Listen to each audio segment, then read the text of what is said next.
My name is Samuel Lapp. Today we're going to make a simple, hearty and cheap meatless casserole.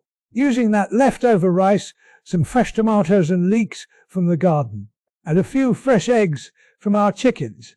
It's flavorful, filling, and takes almost no time to get on the table. We start with a little vegetable oil in our pan. While that warms up, we're going to chop up our leeks. Leeks have a wonderful, mild onion flavor that sweetens up beautifully as they cook.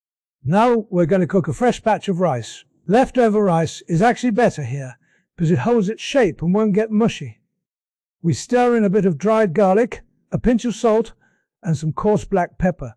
Simple seasonings are all you need when the vegetables are fresh. We let the rice cook for about 15 minutes.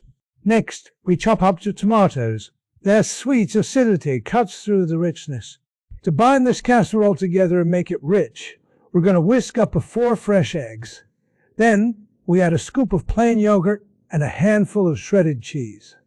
Yogurt is a traditional way to add a nice, creamy tang without needing expensive, heavy cream. We add our chopped tomatoes and leeks.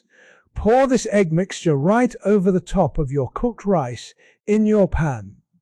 Let it cook for 8 to 10 more minutes.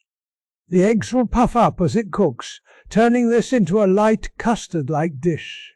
When done, we finish it with shredded cheese and a handful of fresh parsley chopped fine from the herb garden.